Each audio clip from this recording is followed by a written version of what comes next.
All right, everyone, it's 6 o'clock. I will stop sharing my screen.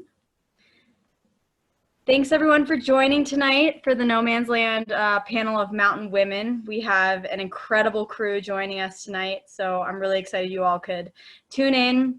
We're going to be recording this, so you can watch as many times as you want, rewatch every night if you want. Definitely, if you have any problems with that, just feel free to chat me. Please ask all your questions in the Zoom group chat box. We're going to let the panelists kind of speak as they need to, and then at the very end, probably around 7 o'clock, we'll leave some room for questions. So I've got some pre-made questions for them for the first hour, and then that last half hour, I'll let you guys ask anything you want. Additionally, it sounds like, or it looks like you guys all have it down already. You guys have done this rodeo before, but keep your screens or your videos off if you could, and then keep yourselves muted. That'll just make it a little easier for internet bandwidth, and then there won't be any interference in terms of that. So awesome. For those of you that don't know, the No Man's Land Film Festival is awesome. They're a crew of women who kind of support women filmmakers and women athletes. And we've been supporting them. They've been supporting us for a couple of years. But we're going to be doing a virtual film festival on Thursday. And you get a 5-hour window to watch that film festival. So it's pretty cool. We're trying to raise money for the Colorado Mountain Club, who, among many others, has been really affected by the coronavirus and COVID-19. So as much donation and as much help as you could give us, the better off we will be in the long run. So if you're interested in the film festival, I really encourage you to buy the ticket. It'll be awesome. You can buy per household or per individual, and also just support the club when you can. All right. So I'm going to turn it over to our panelists. Maybe we can start with Maggie. Just they're going to explain kind of who they are, their mountain passion, and kind of a little bit about themselves and kind of where they are at right now. Great, thanks, Maddie. My name is Maggie Burns, and I joined the club in 2016, and I just dove straight in. I immediately started backpacking school, but prior to when WTS was a requirement, and then took WTS, and then I teach winter camping and WTS as well, among with some others.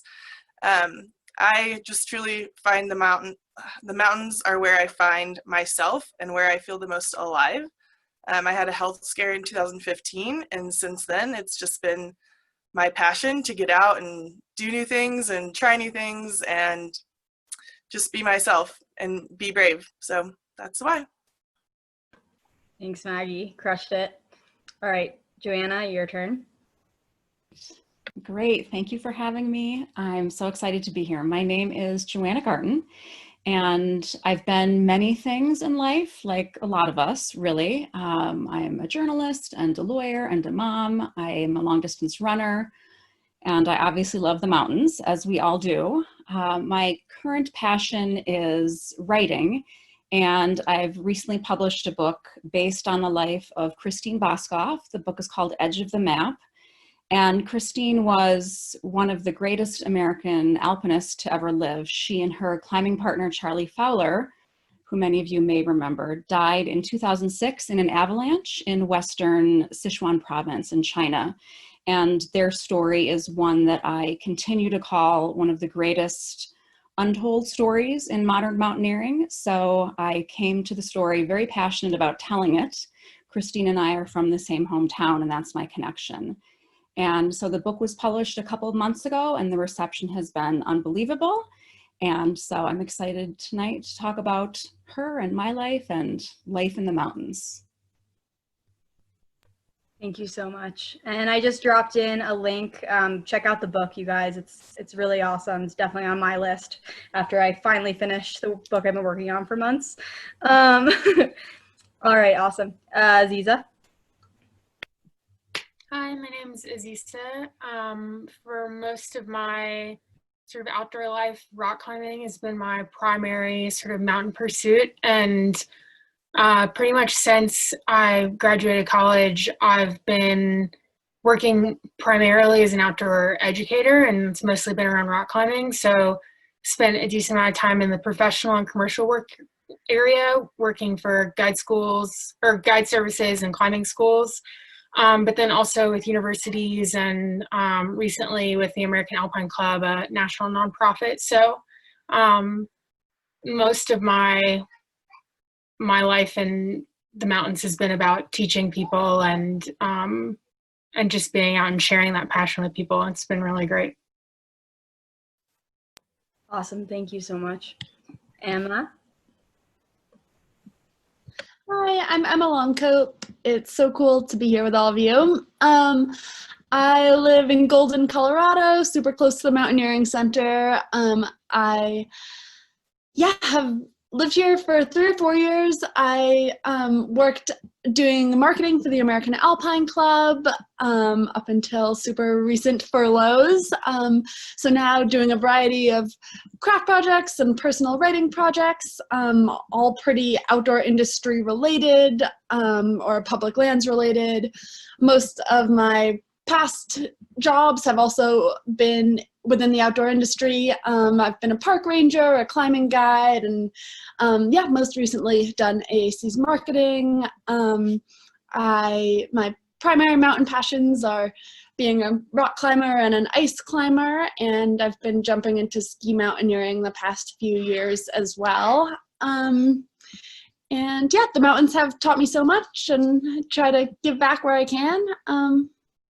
Good to internet meet you all. Thank you, Emma. And then Ariana. Hi, my name's Ariana Antonio. Some of you might know me as Ari. I was born and raised in Sacramento, California, with the outstanding elevation of 30 feet. I moved to Colorado in 2012, moved over to Boulder, and then I moved over to Denver, and I've been here ever since. I started off my journey kind of as a hiker, and that's how I joined the club. I started hiking a lot more and started scrambling, and really wanted to get into like winter stuff, and I felt like I really needed to expand on my knowledge and my skills. So I found this basic mountaineering school in the Colorado Mountain Club, and that's how I became involved, and that's how I really progressed my skills. So I owe a lot to the club, and I would say that my passion is really around all the mountains, but I would say like my biggest love right now is mountaineering. Awesome, thank you. All right. Let's see. So I can explain a little bit about, hold on one second, I'm trying to get it back to me. There we go. So the No Man's Land Film Festival has a really cool lineup this year. Part of that lineup is a film called Speak to Me Softly. One we can all really relate to, as it's a lot about kind of the voices in our head sometimes. So it's a film about a climber, Jenny Abeg, as she ascends the moonlight buttress while fighting the self-criticism and doubt from that little voice we all have in the back of our heads. So the question I had for these gals was, what are those little voices that pop up in your head, and how do you combat them or work with them in order to accomplish your goals, outdoor or not? So I'm gonna start with Joanna on this one, because we kind of talked about a little bit how even in this pandemic, it's been a little tough kind of just releasing a book, and the voices in our head have always been kind of there, but I think they're even harder right now. So if you could speak to that a little bit. Yes, definitely. And it's funny, I've thought about this question a little bit, and I don't think the little voices are always necessarily little. Like sometimes they're actually really loud. So I'm definitely feeling that right now, in bits and pieces, as we all do. And, you know, when I've been thinking about how I combat that, I think some of this gets better as we age. I'm almost 50. And so as I've aged, I've sort of realized that people are inherently very focused on themselves. And so if I am very wrapped up in my own securities, it's not super useful, because so is everybody else. And so I may be focusing very much on something that I'm insecure about, but the rest of the world really isn't paying all that much attention to that, for better or worse. So that's kind of one, I guess you'd call it almost a mind game that I play with myself. But I do think this is a really common phenomenon for all of us. And one thing, one story around this that I'll mention. So I just wrote this book on this incredible mountaineer, and she was, you know, just this wonderful, fantastic, very humble woman in a sport that's very dominated by men. And she had many, many insecurities that she tried to cover up, again, as we all do. And in the course of writing the book, I had access to her journals. And so I got to see all of her insecurities kind of seeping through the pages of her writing. And it was super important for me to be able to convey those insecurities in the book. And so I did. But then when we got to the point where I was editing the book with an editor, the editors, some of them were really worried about having that be present in the book, because she came across as this really strong woman, and why would she be insecure? Like, why would we show that in her? And I stood my ground because I felt like that was such an authentic and vulnerable part of who she was. And I really wanted readers to be able to see that, because I think it's so incredibly common in all of us, no matter how successful we are in whatever we choose to do, really. That's so awesome. Thank you for sharing that. And yeah, I think the hardest part is showing those vulnerabilities, but they're the things that we can relate to most. So I really appreciate that. Emma, do you want to speak to this too a little bit? Just wanted to throw this one at you. Emma and I go way back to college courses, so. Yeah, sure. Thanks, Mads. First, I love this film, Speak to Me Softly, so get excited for it in the film festival. I think it's super relatable, and I think that as women, finding our voices and raising our voices and taking up space, and this balance of listening to fear versus giving in to fear is such a relevant topic, because when I think of the little voices in my head, I think they're usually the voices of fears. And, you know, as a climber, it's like those voices aren't invaluable.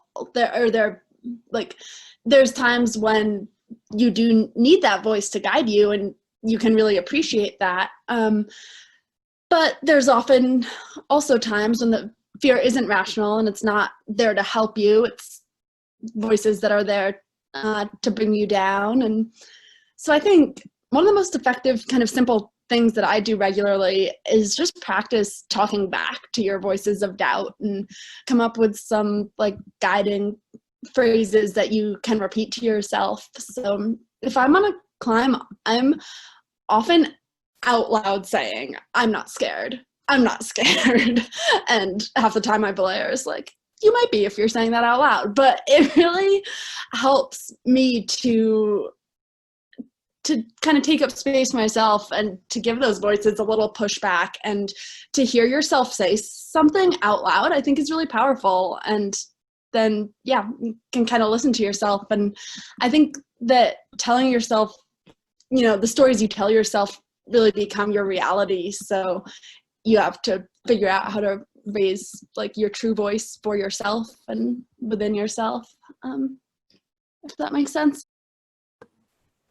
Definitely. Mine's I think I can, like the choo-choo train.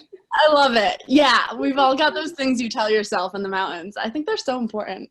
Oh, me too. Or not in the mountains, in life. Exactly. The mountains can be applied to life most often, I feel. Those lessons that we learn out there are what help me with normal everyday life, and working from home even. Do you guys have anything else to add? And otherwise, I think I'll move on. Cool. So this film is going to be awesome. Much like the film Cracking Ice Ceilings, this is where Cholitas from Bolivia defy their traditional roles as high mountain cooks to become mountain climbers. So what has driven you, each and every one of you, to enter a world in which you are subverting the world of machismo?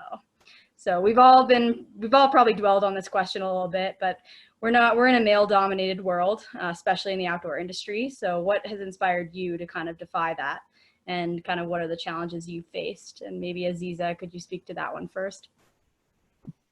Yeah, for sure. I would say so much of it in the beginning for me wasn't about subverting anything. Like, it was just like every other climber out there, every other person who found something that they really enjoyed. It was just like, I really enjoy doing this and it fulfills me, and so I want to do it.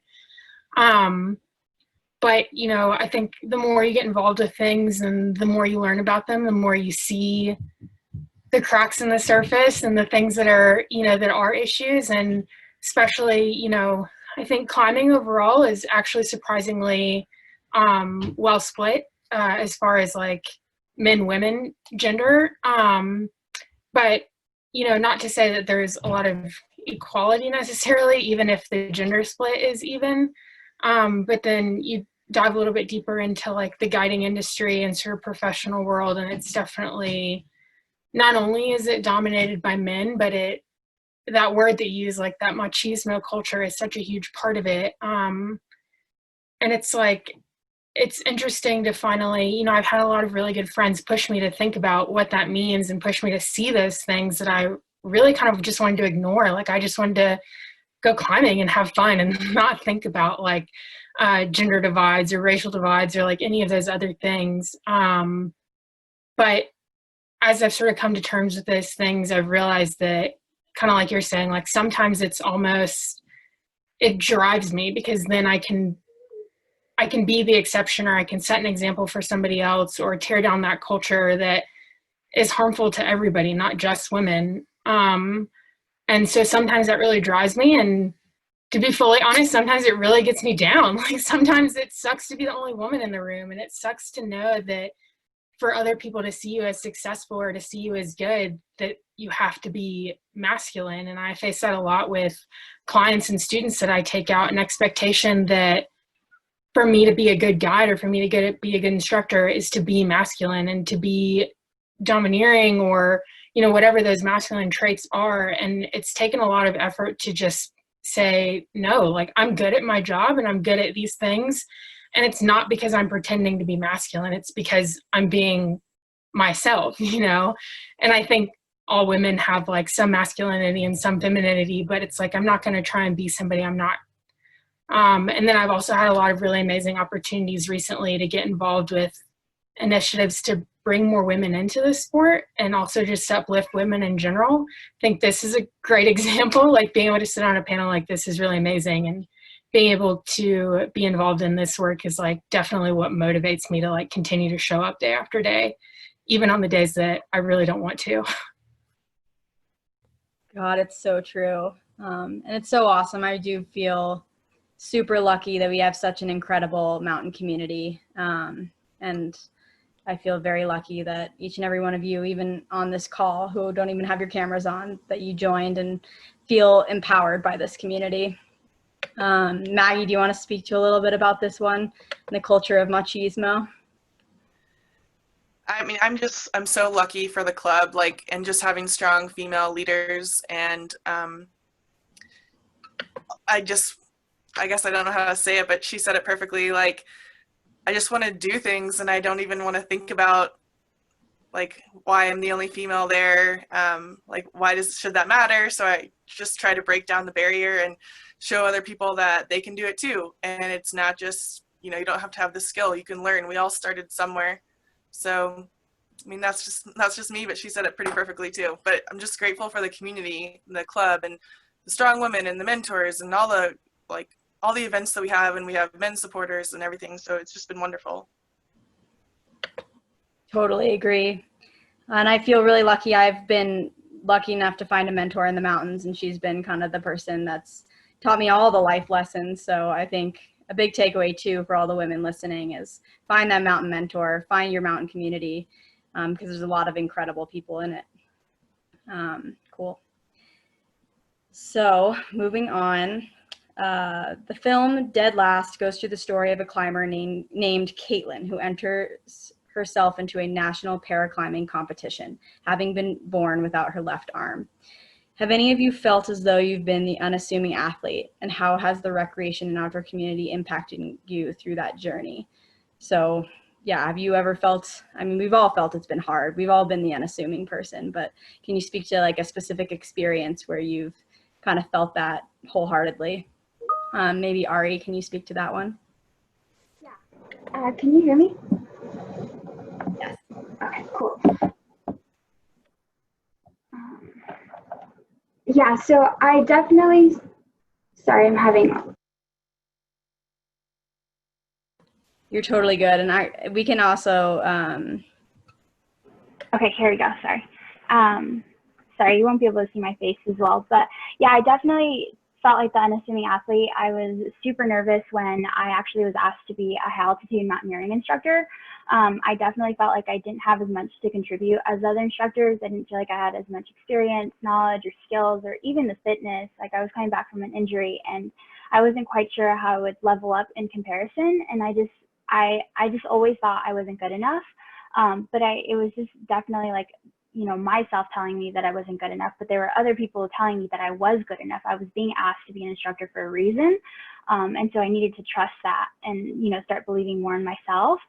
And I think the biggest things were like, you know, just reassuring myself and like also looking to those people that reassure me and make me feel most comfortable. I think I owe a lot of my progress and my comfort with the mountains to my friends, and you know, as people have mentioned, they're female mentors like Jane Rutler, who was my instructor for hams. I owe a lot to her. You know, she took me out. You know, I think it was more like that quiet demeanor, but like kind of always looking on and reassuring. I think that's what really motivated me to, you know, keep progressing, keep learning, keep pushing.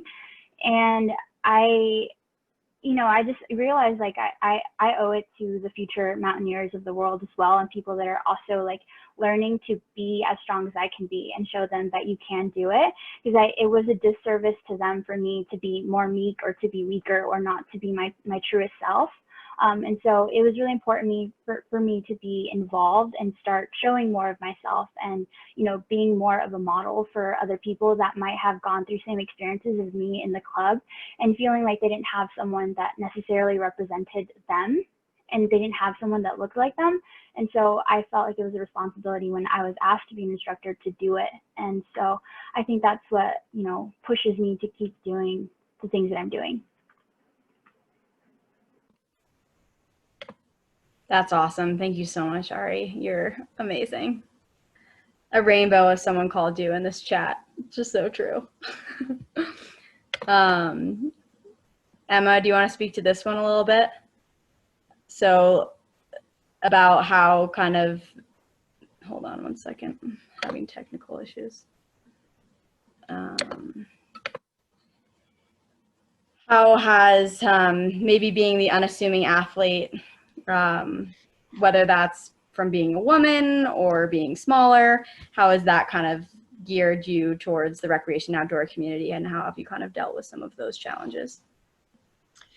Yeah, gosh, I think Ari just summed this up really, really well. So thank you, Ari. I'm not sure I have a ton to add. I absolutely have felt like the unassuming athlete, and I think there's such a lesson in that it's so rare that someone hasn't, of any gender, of any shape or size. Like this is kind of a common ground in the industry, that we have all had our times of insecurity and times of coming into something feeling like you are comparatively at a disadvantage. And I think that so much of this feeling to me has been rooted in comparison. I think back specifically to like the first time I went to climb ice in Alaska, and I went alone. I was meeting my partners up there, and I was definitely the smallest human and one of the only women, and I felt totally in over my head. And there were real voices of sexism, like, you know, some of it's in my head, and unfortunately some of those voices are really real. But I think that it's kind of going back to the voices topic in the first question, but seeking out the voices that Ari was mentioning that are there to build you up, because there, for every disparaging comment, there are going to be more of those positive voices, and sometimes it's hard to focus on them, but letting that volume be louder, I think, is something that I've really been trying to adjust in my own brain, and then using these times when you've felt like the unassuming athlete, I think, to fuel the fire of teaching and of helping other people on their paths has been really powerful, and let me think of it through a little bit of a different lens, I think, realizing that there is this common ground between all of us, especially as women or non-binary folks who historically have been underrepresented in these communities, and that we can hopefully flip the script and listen to each other's voices and elevate each other's voices and elevate the voices of support where we can, and eventually hopefully those negative voices, and we can be whatever the opposite of unassuming is. Be really assuming. Is that a thing? I don't think that's my word. I love it. Be assuming. Don't be assume. Don't assume. Be powerful. I like it. That's awesome. Yeah, I feel like some of those voices too, they're motivating. You know, I remember a climber who was kind of helping me train for a Denali trip was like, this is going to be really hard for you, you know, like carrying all that weight. And I was like, well, then I'm going to train harder than ever. I'm going to carry extra weight for training. So I think kind of letting those voices too, like, and letting even those humans who like are making you unassuming, kind of letting those motivate you is really important too. So, all right, 1 second. Cool. So this film also looks really cool, so you should check it out if you're not signed up for the film festival. But The Litas is a film about a women motorcycle collective in LA. Much like the protagonist in that story, what gives each of you peace of mind and medicine right now? So very specific, but I kind of wanted this question to be framed in this kind of world of uncertainty that we're rolling into, and it's restrictive and there's tons of fear surrounding it in this pandemic life. How do you all escape the noise of it? And it could be as chill as reading a book or reading Joanna's book.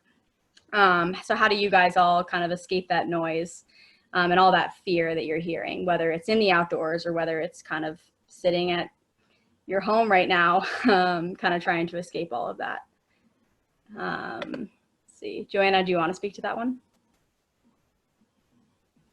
Sure, I don't mind speaking to that one. That's a great one, and it's specific. And I think, like all of you, probably, assuming here, I try to get outside at least once a day in some form, and that always helps because it gets very easy. I don't know if you guys feel the same way, but it gets very easy for me to get sucked into the negativity and to read the news and and feel like the world is falling apart. And then, oh my gosh, I actually go outside and the world looks the same. Now, I know it's not the same, and that's not at all to diminish the losses, which are innumerable in so many profound and meaningful ways. There is huge loss, but the world is still there for us, and the earth is healing a little bit in many ways. I think we all know that. So that's a way that I escape. And then I also try to laugh as much as I can. So now I have like this file on my computer with these little video clips of things that like are guaranteed to make me laugh every time. I could use some suggestions on this actually, because I need to have some fresh material. But the one that I've been watching recently is that British commentator who's commentating his dogs, his yellow lab and his black lab. That makes me laugh every time. Women who take their husbands to get waxed always makes me laugh. John Oliver episodes always make me laugh. So I have some of those that are kind of my go-to things. And whenever I'm laughing, I actually kind of feel better. Like it's a real scientific thing. So laughter. And we're all laughing with you. We're just all muted. Good. So I love Good. it. I have to look some of those up for sure. Thank you.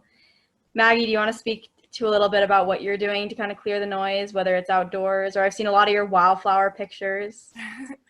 Sure. I work at a local hospital too, so I technically haven't been necessarily quarantined, but I definitely need my fresh air hikes or a walk in the afternoon when I come home from work, just to clear the mind and leave work at work.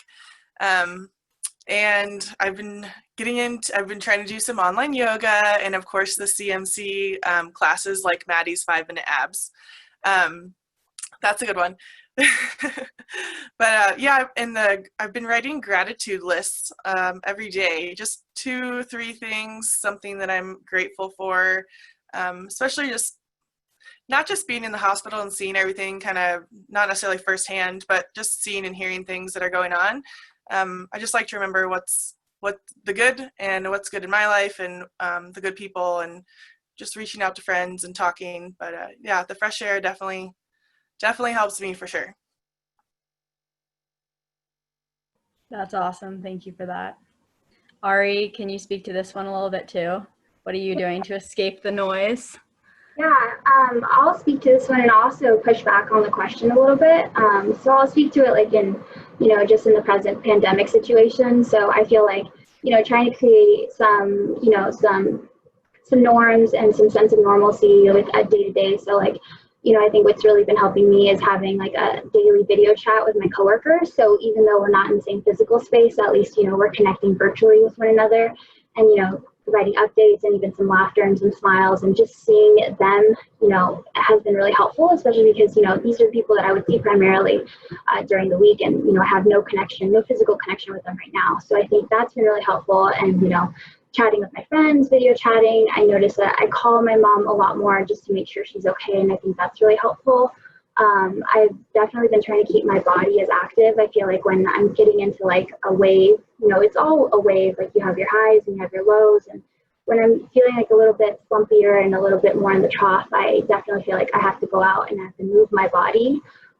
So, trying to get a semblance of that endurance training and going out for at least 45 minutes, low heart rate, that sort of thing. And I notice things that, outside of myself, like the kids playing with the donkey or like, the dog not listening to its owner and like, taking the simple joys. So, there's that noise right now with the pandemic, but I would say like the noise is never really not there if you have your blinders on, like you're not going to hear any noise. But I feel like right now there's been so much noise about like racial injustice. And I feel like that's something that I've been having a really hard time coping with, especially not having my full community and not having like the friends in person to talk and process these emotions through. So like, things like Ahmaud Arbery and George Floyd, like I think that's definitely noise that maybe some people might not pay attention to and is really, really hard to escape right now. Like I can't even imagine like how I would feel if I lived in those communities or being an African American person and having to go through this pandemic, but then also having to layer on like those traumatic experiences basically. So I think like the noise is present right now in the pandemic, but the noise is always there. So I think it's not just escaping it, but also rising to the occasion and trying to affect change. Totally. Thank you so much for speaking to that and actually pushing back, because I totally agree with you. And I think the ones that are hit hardest are the ones who don't have the community right now. And it's really hard for those that are in that situation. So I appreciate you speaking to that. 1 second. Anyone want to follow that? No? Okay. So many of you may know her from running the Golden Trails. Courtney Dauwalter has captivated ultra running with her positivity and ability to win races, beating both men and women. Her film, The Source, follows Courtney as she races the Tahoe 200, not 100. How do you all stay positive during those sufferfest moments? What keeps you going when everything in your body is telling you to stop? I can start this one off by saying even like starting to get back into the mountains again and starting to have long days, since it's becoming a little bit less hard to do so. I'm feeling all the aches and pains in my body from being so sedentary. So how can you guys speak to that a little bit, and maybe some tips and tricks, and what is the mental game you play in your head a little bit? Let's see here, who hasn't gone in a while? Aziza? Sure. Yeah, I think a few people have kind of mentioned this idea already, but well, it depends a lot on the adventure. Like, depending on what I'm doing, I have different motivations for sure. Like, sometimes it's very internal. It's like an objective that I've been really excited about. And so just like internally, I'm really stoked to go do it. A lot of times for me, just in my work, but also in my personal life, it's about being motivated by somebody else and their experience. So I know that, you know, trying to facilitate people's learning and make sure they have a really good time, like, really motivates me to like give them the best day possible and push through some things that I like maybe don't want to do or kind of uncomfortable. And then I've also been on the receiving end of that, like, you know, trying to work on things that I'm not very good at, or just having days where friends are kind of there supporting me more than anything. And that can be a really big motivator for me, knowing that somebody's there to support me and see me through something is like, okay, well, they've committed this much, and so I have to commit too. Like, I have to really make this happen. And then there are also sometimes when I start to feel really down and I start to feel really negative, and I realize it's because I'm not there for the right reasons, and it's also like a good self-check of like, if I'm feeling negative emotions or negativity, then I try to check in and see like what that's all about. Because I think historically I haven't done a good job of that, and I usually was on the end of just ignoring it and doing it anyways, and not really listening to that and not really digging into those feelings to like see where they were coming from. And I've been trying to do that more lately, and sometimes I've actually found like, oh, there's a reason I'm feeling this way, and it's because I didn't really start off in the right way, or something's not right, and it's actually time to stop and kind of listen to that. So that's probably a kind of roundabout answer. There's just a lot of things on the table, but that's some of them.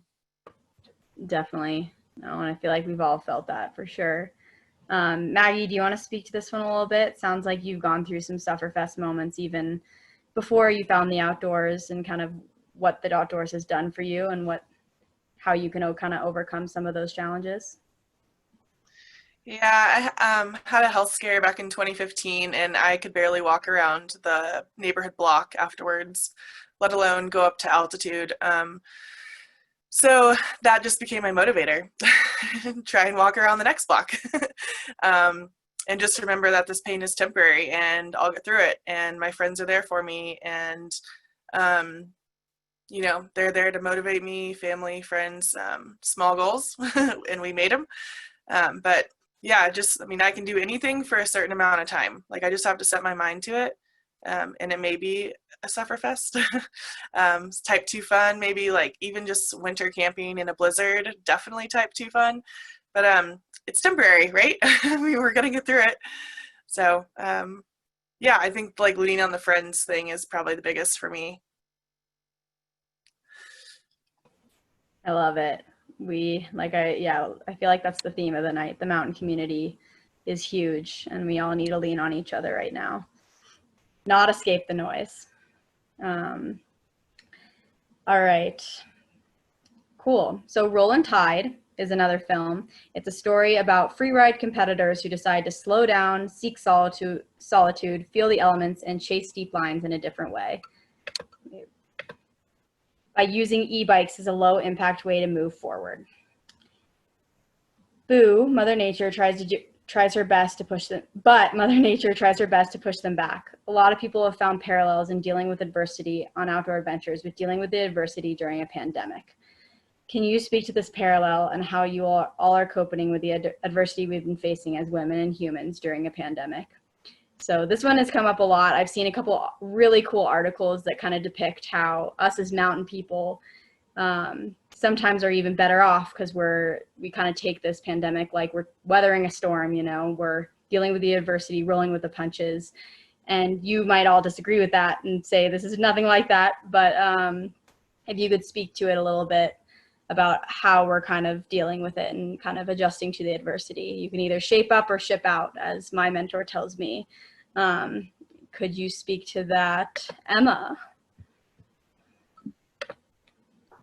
Yeah, I can try. I've been thinking about this, and I have read some really powerful metaphor pieces by other people in the outdoor industry also on this topic. Yeah, the kind of classic metaphor of waiting this out to waiting out a storm. But I also I think that there's, you know, as mountain people, we know the patterns of storms in a way that we don't know the patterns of pandemics. At least I'll speak for myself, but this pandemic is the metaphor kind of ends for me because I've weathered storms before and I have this like cumulative experience with storms. So storms are this precedented thing, and this pandemic is a really different kind of uncertainty than anything I've had to wait out in the mountains. And so I think that I also, for myself, don't want to discount that. It's like, oh, I should know how to wait out a storm, but this is also a different kind of beast, and like none of us have been here before. And a storm, you know, in the mountains, you have put yourself into the situation. And so I think that with the mountain metaphor, the responsibility is on the individual a little bit more, and partnerships in the mountains, but the responsibility it's more like most mountain situations are a little bit more like you put yourself there and you have to get yourself out. And I think that in this pandemic, when people are being affected at disproportionate rates based on privilege, and it's not it's not a situation people are putting themselves into. It's a situation where I think we're really gonna have to rely on community globally, and call on our local communities and local policymakers and local leaders in ways that we haven't before. And so I don't really know of a fitting metaphor, honestly. I think there are a lot of, you know, things that as mountain people we have toughed out situations we have put ourselves in. So hopefully we can tough out this situation we find ourselves in.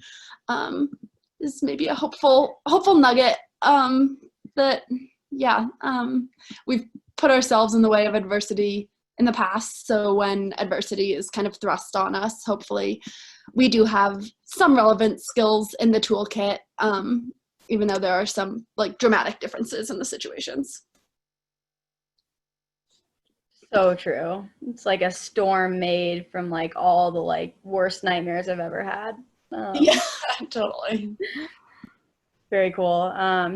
Joanna, you want to speak to that one as well?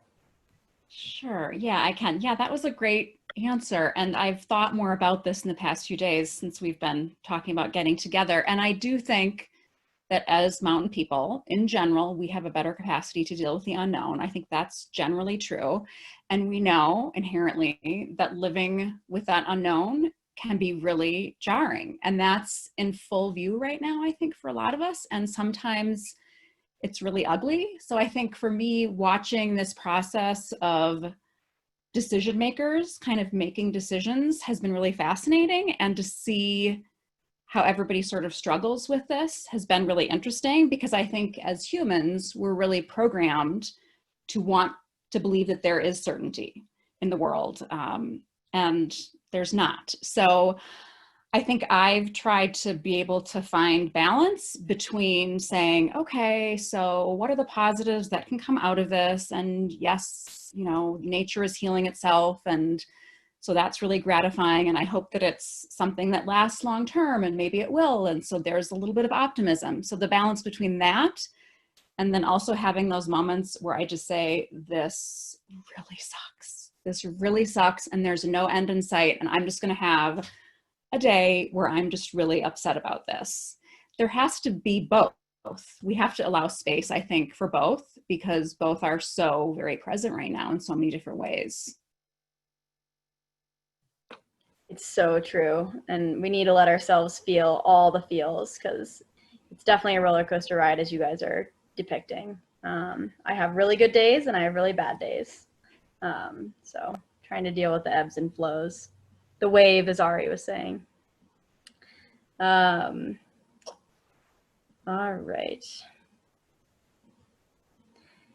So this last, there's more than just these 7 movies, but these are the kind of the ones I wanted to highlight in the questions. But the last movie I wanted to highlight here was Refuge. Refuge is a story about Piseth, an immigrant in the United States who feels nationless, yet at the same time wonders what exactly made her different. Piseth uses climbing and fitness to create her own characterizations of self. What do you all use as a notion of identity? And this is the hard one. I know you guys are gonna hate me for this one, but as a notion of identity, and how do you shape your idea of self? So we have artists, authors, educators, and climbers in the room, or in the E room. So this doesn't have to be an outdoor related item, but I think we've all kind of touched on it, but how are you characterizing yourself? And kind of what is your notion of identity? I think it can be not always so intuitive, especially for us in this male-dominated world. But let's see here. Ari, do you want to speak to that one? Yeah, I can do that. I think self is so complex, and I think what's really been helping me define myself is knowing that it's not one singular thing. It's like a layer of many things, and so I'm a multi-layered person. And I think, knowing that that changes with time as well as I evolve as a person, and, get into different sports and live in different places, and, I'm at a different place in my life. So I think that changes with time, but I think certain things stay constant throughout all of that progression. I think it's like, there are certain parts of my identity that have really been formative to who I am. So like, first of all, like I am the daughter of immigrants, and I think that, that definitely shapes who I am. And that might not be something that I present myself with. Like when I first meet you, like, hi, I'm Ari, I'm the daughter of immigrants. Like I wouldn't say that, but as I interact with you, and like you like get to know me a little bit better, and as I feel more comfortable, like that, I think that shapes my lens. And so that definitely is a part of who I am. And I'm a woman, of course, and so like I think that shapes my lens, of course, and like the way that I walk through life. And a hiker that then became a mountaineer, but didn't really trust herself as a mountaineer. And I wouldn't even call myself a mountaineer in the person, because it was so intimidating. I was like, there's like elite athletes that do this. Like, I'm not a mountaineer. Like, how can I even like call myself that? So I think it's just like knowing that like identity is like a spectrum, and I fall on that, and it's all multi-layered. And so I think that helps me define myself. And I just keep like just progressing and keep piling it on, and knowing that I'm not a constant. I'm ever changing, I guess. I think that's the biggest constant, is that change is constant. Oh, I love that. And that gives us room to kind of be different people, We're not just always oneself. We're not betraying the other self because we're being someone else right now. So I really like that. That was really well said. I'm going to have each what'd you say? Oh, I was gonna say, yeah, and I think something that I've been pretty like struggling with is like, okay, like I'm many things, but I feel like now what I've really been struggling with is like breaking down those silos. So like I feel like I have friends to do this with and friends to do that with, and it's like, how come I just can't be friends where I'm my whole self? And so I've been figuring that out. Like I definitely like need to integrate my worlds more, because I'm an integrated person, I guess. Oh, I totally agree. I just did that the other day. I was like, I'm mixing my worlds. This is so scary, but it's really not that scary. My world should be okay mixing, because I'm this multifaceted being. So I like that a lot. Emma, do you want to speak to this one as well? Queen. Sure, thanks. Gosh, yeah, I think that I'm probably not alone right now in feeling like my sense of identity has really been thrown off by this pandemic, because the first things that I would tell people that I like identified as were always like, I'm a skier, I'm an ice climber, I'm an alpine climber, and I haven't been in the alpine in months. I'm probably not alone in that. And so I have been doing a lot more art, and I've been learning to skateboard. I am really horrible at it, but I like really love it. So I think it's a lot more about what you love than about fitting into a box. So I still love ice climbing, probably could still call myself an ice climber, but I also really love skateboarding, and maybe that makes me a skateboarder. Maybe not yet, but I'm getting there. I think that giving yourself some freedom, especially during this time when there is so much unknown, that my sense of identity feels a little bit unknown to myself, but I know that I'm loving making things. I know what feels good right now. I know what I am stoked to be doing and what feels like pushing myself in a way that I'm uncomfortable with during this pandemic. And so I think that, like Ari said, just letting yourself incorporate some flexibility and some different layers, and not feeling pressured to be any one thing is easier said than done, but been trying, so. And what kind of artwork have you been making? Because I love it. Oh, thank you. I've been making a bunch of embroidered pieces for donations to our local food bank, which selfishly has given me thank you, Carolyn, in the comments. You guys are the sweetest.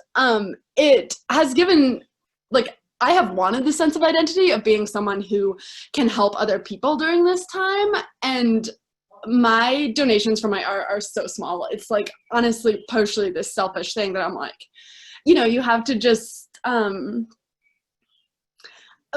figure out.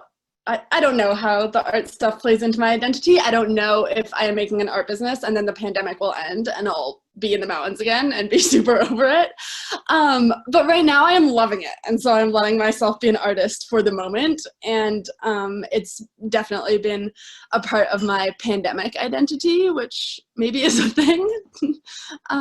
Yeah, thank you guys. It's been really fun for me to create something during this time. I will say maybe similarly to climbing, because when I am doing a big hands-on craft project, I cannot be scrolling through my phone. I cannot be checking the news every 2 seconds. And I think Ari brought up earlier that, like, you know, being in touch with what's going on in other communities is super important. So I'm not saying totally tune out, but when I have wanted to totally turn my brain off and not worry about what's going on in the world, or worry about whether I'm pushing my boundaries in the mountains or that kind of thing, making something has felt really, really good to me. Yay! That's awesome. It is amazing. Check out her site. We just posted it. Michaela beat me to it. But it's really actually amazing. You guys. Be self-conscious about how this isn't a mountain conversation and this isn't my mountain identity, and thank you. No, but I think that's the whole crazy awesome thing about identity, is we're all so multifaceted. I mean, I love music, you know, we've got authors in the room, educators. It's kind of a cool, mothers even. So it's a very cool thing to be to wear a lot of different hats, as we say in the nonprofit world, you know? So Totally. Shout out to the mothers right now. That is the next level identity that you are working with right now. I'm so impressed by all the. Yeah, Joanna, do you want to speak to that? Being a mother, an author, a trail runner, you're just wearing all the hats right now. Yeah. I guess I'll sort of segue off of what Emma just said, which is sort of the same thing, but I'll say it in a slightly different way. I think that it's very easy to be kind of focused on seeking answers on what you should be outside of yourself. And so I've tried to not do that as much lately because it's so easy to get bombarded by images of other people and other people's successes and other people's perceptions and other people's paths, that it's kind of easy to get lost in your own sense of self. Like, well, what am I supposed to be doing? So I'm trying to look more inward and just kind of own the things that I like, which don't always match, which it sounds like you guys have that same experience. Like, mothering doesn't necessarily match with being an author and keeping long hours, but that's okay. Like, you can do all these different things and then eventually it'll all make sense. It'll all make sense. So I think it's important to look more inward to find answers to who you are rather than looking outward. That's awesome. Thank you so much. Aziza, do you want to speak to this as well? Sure. I'll definitely be repeating some of the things that have already been said. I think what Maggie said in the comments is definitely super true. Like, my sense of identity has changed so much over the years. Like, when I was younger, I didn't really think about it too much, and it was kind of like Joanna's saying, it was so defined by what other people thought of me. Like every, middle high schooler, I was just like so concerned about like who my friends were and how everyone at school saw me. And, I don't want to say I'm like totally over that. Like, I still obsess over those things a little bit, but thankfully, as I've gotten a little bit older, I've been able to take a little bit more of an inward approach. And I've had, been really lucky to be around some really amazing people who have brought out parts of me that I just didn't really want to deal with, because in many ways they were kind of traumatic. I think like getting involved with Brown Girls Climb has been a really big thing in my life, because I didn't really think about being a brown girl until recently. And I think a lot of that was because it like isn't really a comfortable thing. Oftentimes being brown means experiencing trauma, and it's just like something I didn't really want to deal with. I'm also the daughter of one immigrant, and like seeing what my dad grew up dealing with, like it was just always something I don't know, I just didn't really want that to be a part of my identity. I didn't really want to think about it. And there are lots of little things like that over time. And I've had challenges to the identities I held. Since college, I would say, kind of like Emma was saying, like my primary identity has been climber. Like if you ask me, like, who are you? I'd be like, I'm a climber. And then a few years ago, I had a pretty significant accident, and coming back from that mentally made it really hard for me to get excited about climbing. And I would say still dealing with that. And so it felt like all of a sudden this thing that was a huge part of my identity had been taken away. And so I had to do some like really deep digging, and I'm still doing some deep digging about like what that means and what being a climber means and what that means for who I am. And all of that has changed a lot over time. And I also am really grateful for the fact that I've also just stopped obsessing about it in a lot of ways. Like my identity is just who I am and like what feels good and how I can take care of my friends and the people I love. And I don't necessarily feel as much of a need to put a label on those things anymore as I used to, or to spend so much time thinking about them. And I'm sure there's some downsides to that as well, but I've also been really thankful to be able to step away from that a little bit and just experience my life and the things that bring me joy and the things that support the people in my life that I care about, and not, just like not feel the need to think about it so much. Totally agreed. And I think a big part for that too is to not feel this guilt that we're betraying some sense of self. I think I play that game in my head a lot, like, oh, but I'm not being like authentic, I'm not being genuine, I'm not being this self. But I think we need to stop feeling the guilt, start just like living, stop obsessing about this. Even though we're talking about it and like discussing it as a concept, I do think it's okay for it to be fluid. But Maggie, you want to speak to it a little bit as well?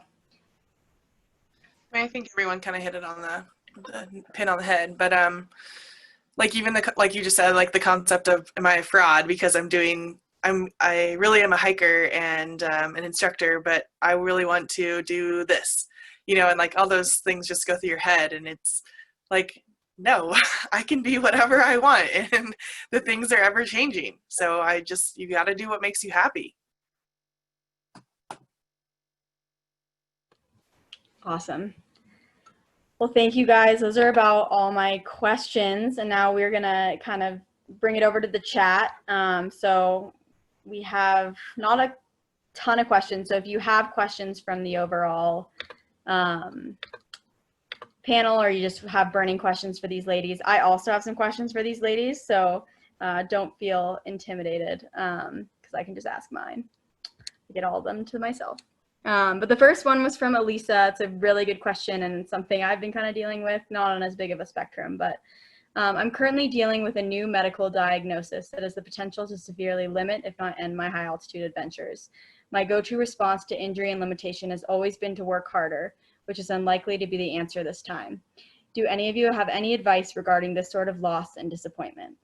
I think this is all something we can really identify with, but if one of you wants to speak to it, you can just free for all it. Or I can pick.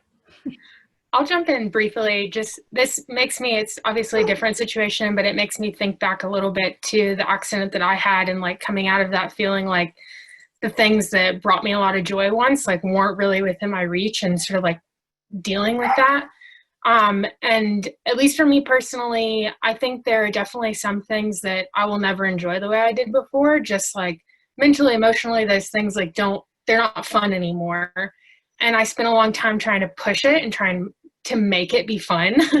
And I think I kind of wasted a lot of time doing that instead of finding new things that brought me joy and made me happy, and like just sort of accepting the fact that things had changed and that was okay. It wasn't like I was necessarily losing something. And the things I did feel like I was losing, I could mourn for those and be sad for those for sure, but I could also move forward, and it was like an opportunity to find new things.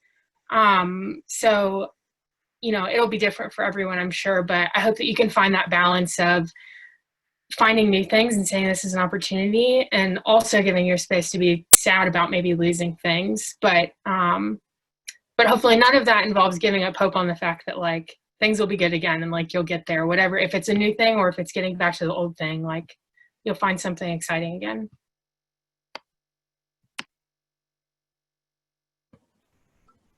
Anyone else want to speak to that a little bit?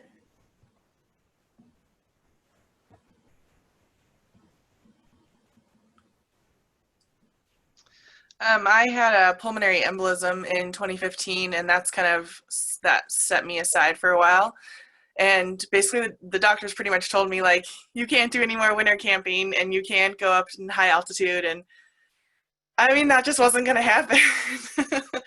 So definitely just had to like take small steps, and you know, some of that was going to be disappointing because you weren't going to be there immediately, but you know, you have to find the balance, and you know, what will work, or what else could you do that will bring you joy. So just keep going, and you have to, you know, do things that my other motto is do it afraid. So try and stay within limitations, of course, in your injury, but you know, just try and get out there and do what you can, and find the joy. And maybe it's not doing something high altitude or whatever, but start small.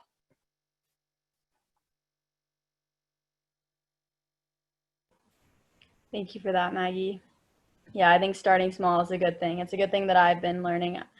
I've had this injury for almost a year, and it's such a small one, but it's something that still prevents me from like doing the long distance things I love. So kind of trying to tell myself that small is okay, you know. You don't always need to be going the longest distance or doing the hardest climb. Be okay with kind of even like the small adventures, and that's kind of what I've been teaching myself. Awesome. Carolyn has a question here, unless anyone wants to speak a little bit more to the injury. Okay, cool. I just read this really rad Pam Houston essay about redefining success not by our accomplishments or societal standards, but by the types of moments we want to experience.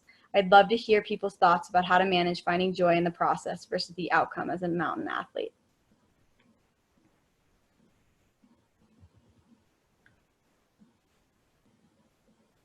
I can speak to this a little. I think it's hard to find joy in the process sometimes, especially when you're not doing the super glamorous stuff. Like I would say like we're all pretty much like haven't been doing the glamorous stuff during the pandemic. Like, you know, we all love the mountains, and during the strict stay-at-home orders, like that wasn't available to us for most of us, at least not for me, living in Broomfield. And so it was like, I guess, finding nature near me, and it's like it's everywhere, and you know, outside, walking in the air. And so it was, you know, finding the happiness in the things that will maintain me as an athlete, which was like runs around the neighborhood or like virtual workouts at home, and finding joy in that, even though it wasn't necessarily exactly what I wanted, but it's what I can have at the moment, or what was attainable at the moment.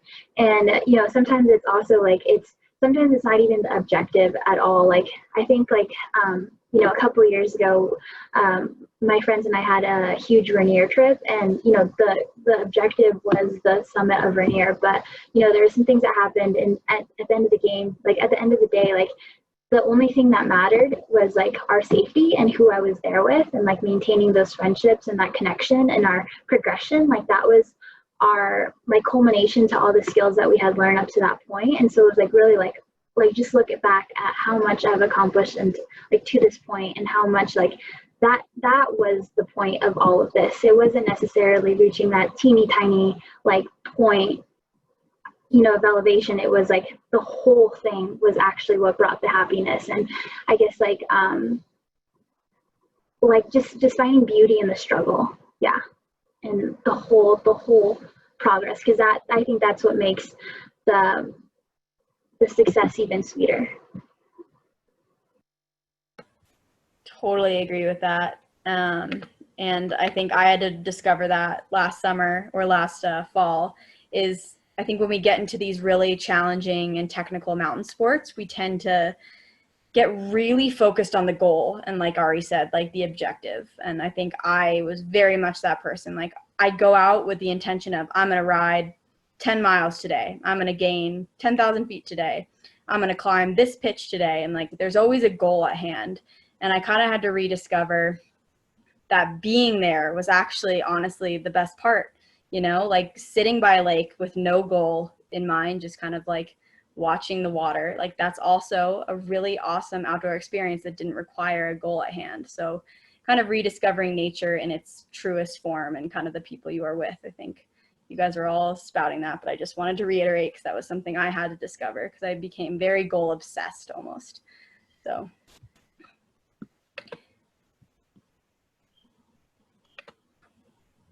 Yeah, Mads, I feel like that's the way you said that.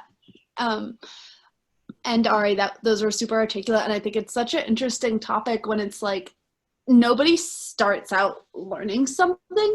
I feel like people don't start out learning something super outcome oriented. Like you were just saying, it's like, yeah, you kind of like get proficient at something and then you like became that way. So for me, I feel like it's been a little bit about rediscovering a beginner's mindset, and that curiosity and that element of play and learning and like newness to something. Because I think that, yeah, we can totally get entrenched in these beliefs that it's like about what you accomplish more than it's about the act itself. But I can say that I have accomplished nothing on my skateboard. But every time I go out and try, I learn something new, and it's brought me so much happiness.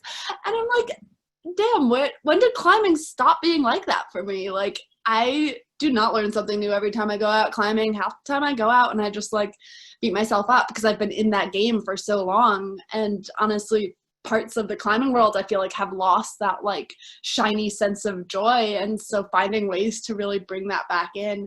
But I would definitely say, if you're feeling objective oriented, just try something totally new and out of your wheelhouse, and that's like brought me a lot of happiness. Reminded me how much fun the process can be. Totally. And I think this is a really good time to do that. You know, we've got all this free time on our hands. We're spending a lot of time at home. People are baking bread.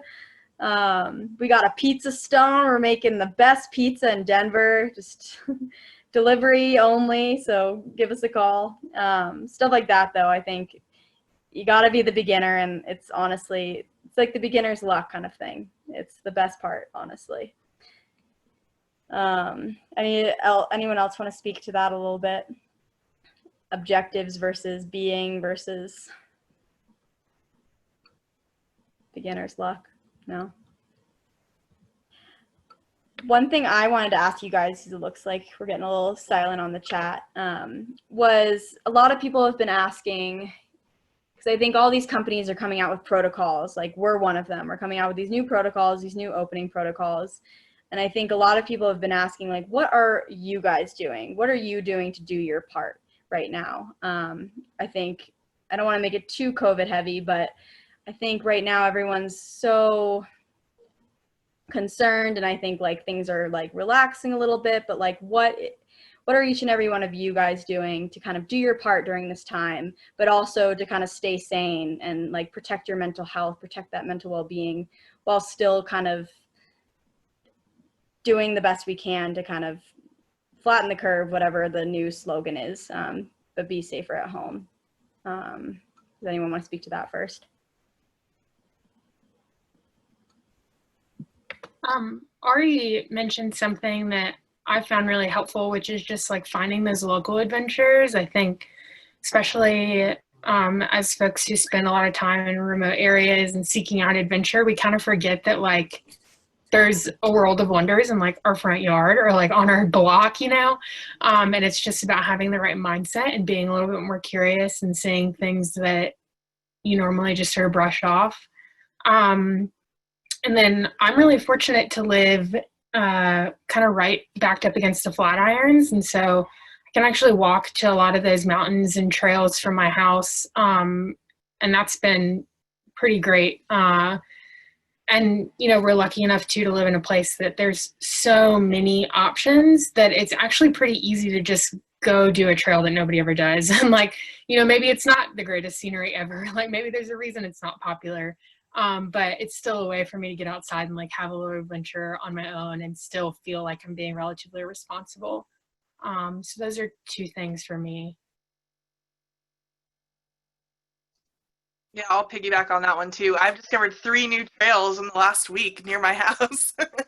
I guess I'm always so focused about going up, you know, I-70 and just getting far away and trying to get, you know, as far away from the Front Range as possible. But yeah, 3 new trails within this last week or so.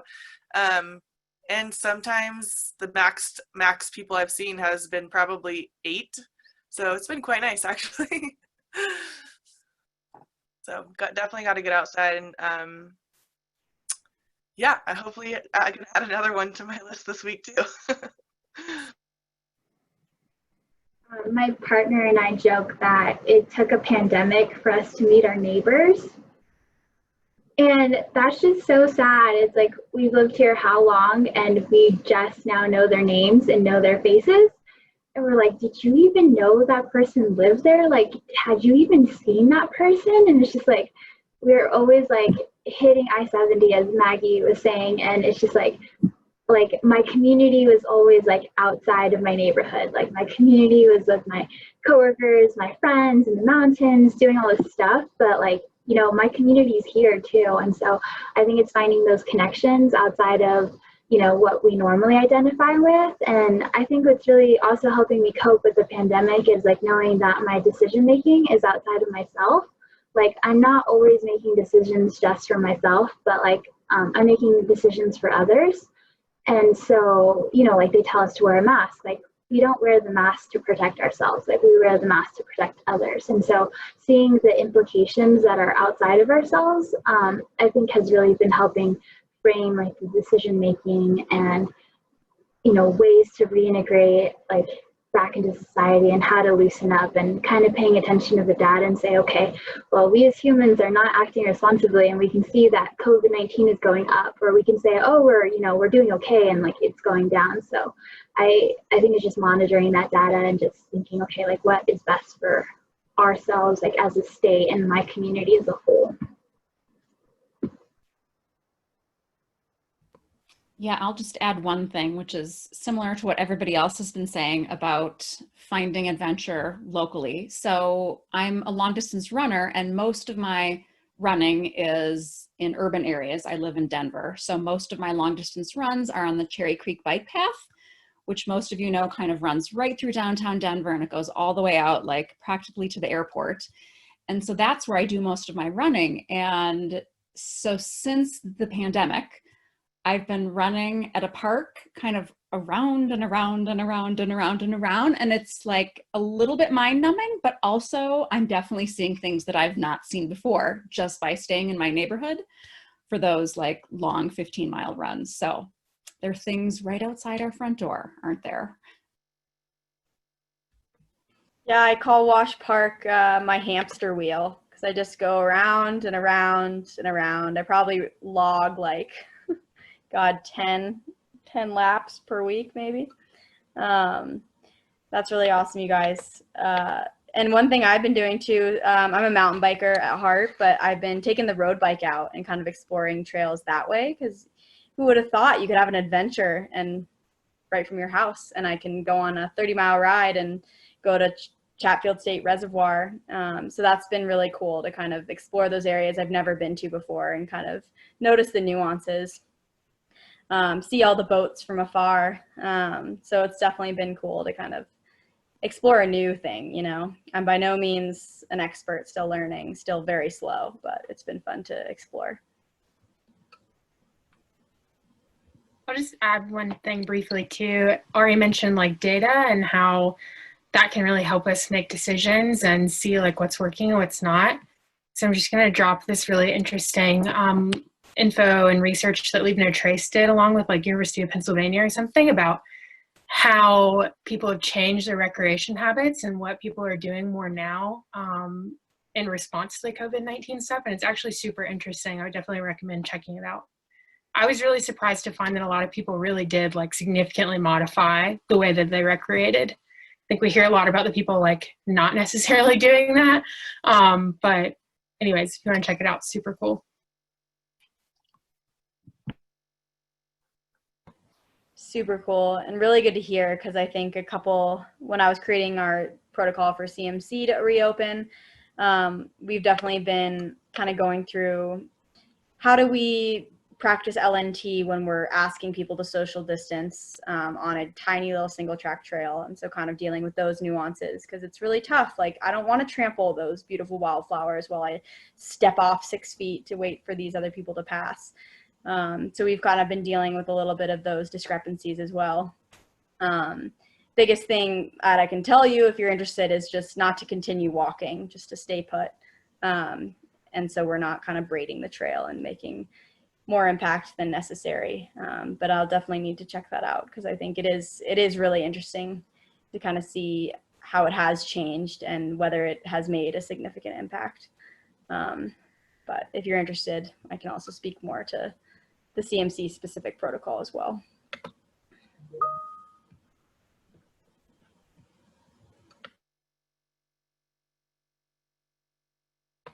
The last thing I'll say that has been important, I think a lot of people have been talking about it, is, with me at least, is I do still wear a buff when I'm recreating, just to kind of, like we've kind of mentioned, you're protecting other people from potential spread. So that's something that I've been really trying to do, whether it's a mask or a buff or kind of any face covering. So obviously everyone's their own person, but I just wanted to share that because I think it's given our trip leaders a bit of a worry.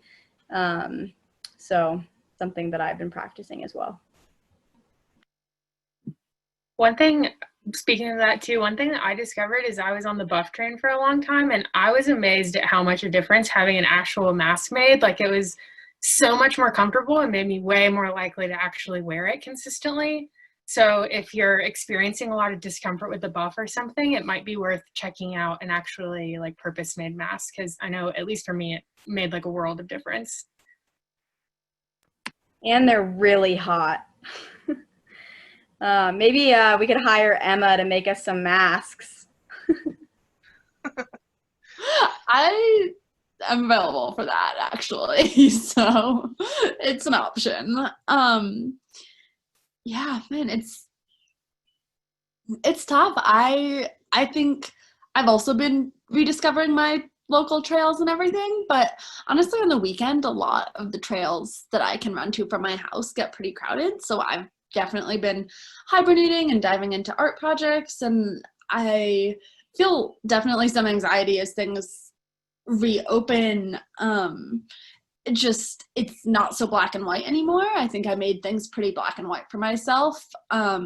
When the regulations were stricter, it was a little bit easy to do that. And I think just practicing like so much grace with each other right now, because no one knows how to do this. And I think it's been really easy to have like fear of missing out, seeing friends getting after it, but also a little bit of judgment there, and like just figuring out how to interact with each other, because there's with the reopening, it feels like there's some right and wrongs, like minimize impact as much as we can, wear masks, but there also is going to be some gray area as the 10-mile rule is loosened, and I think that'll just be unprecedented, for lack of a better word, to use the word that's like becomes such a cliche right now. But yeah, I think that there's right and wrong, and then there's a lot to navigate right now in between, with figuring out how far to go. And it's made me so aware of how privileged I am to live in Golden, like walking distance from trails, and to live in a house. Like my partner and I lived in a house without rooms before this. Like we lived in a 1-room attic before this pandemic started, and like just have such an appreciation for the things that we do have now and for where we live. Going back to what Maggie said about gratitude lists. So true. I moved during this pandemic. We were in the 1-room house, and now we're on Corona Street. So great vibes. But there's one last question that I want to get in before we kind of close out for the evening. How are you guys navigating people refusing to wear masks or social distance? So again, speaking to the same theme, but I think as we're kind of moving into this more gray area, I'm very much like you, Emma, feeling like all this FOMO and like, oh, should I be going out? Like, should I be staying in? Like, where is the line now that at least our peers, or some of them, are starting to kind of relax their own policies? So can you guys speak a little bit to this gray area, and then specifically about refusing to wear masks or social distance?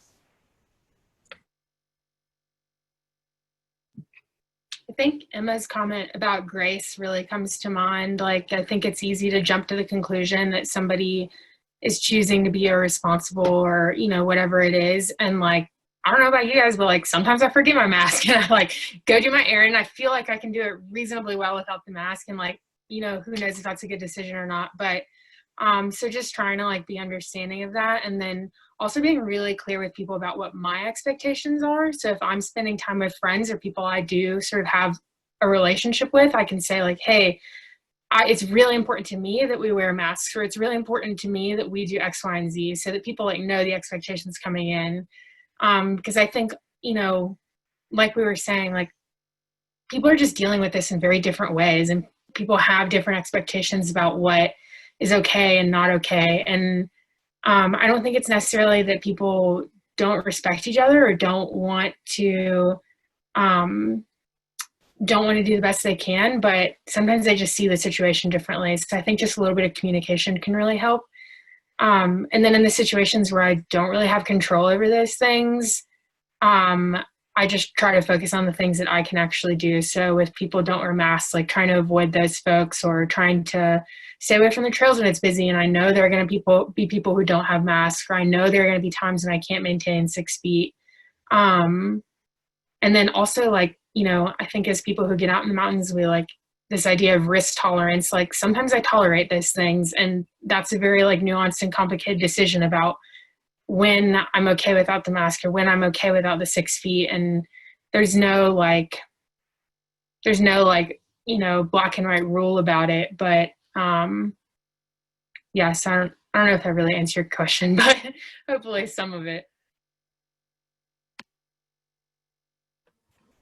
Oh, that's awesome. And again, it's a gray area, you know, we're all human. I forgot mine the other day and I put a blanket around my face. So it's, we're doing the best we can. I think we all have to give each other the benefit of the doubt when it comes to that. Anyone else want to speak a little bit to this specific question?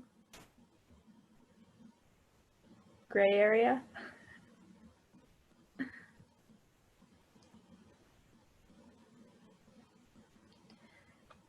All right, cool. Well, if there are no more questions, I might just wrap it up 5 minutes early. Guys, thank you so much. Let's give it up for our panelists. I'm applauding, and I can imagine you all are too. So thank you guys so much. That was truly better than I could have ever imagined it. So thanks for kicking off our No Man's Land Film Festival on Thursday. I posted it in the chat, but I'll do it again here. Feel free to buy tickets. Again, you get a 5-hour window to watch the films, and it's going to be pretty awesome. Maybe not as awesome as these 5 ladies, but close second. So thank you all. Support cmc.org. Go to our website. Check us out if you're not already a member. We're doing some cool things, especially this summer. So check us out, and you can meet other awesome members and colleagues like this. So thank you guys, and have an awesome evening. Bye, everyone. Bye. Thanks, Maddie. Thanks, everyone.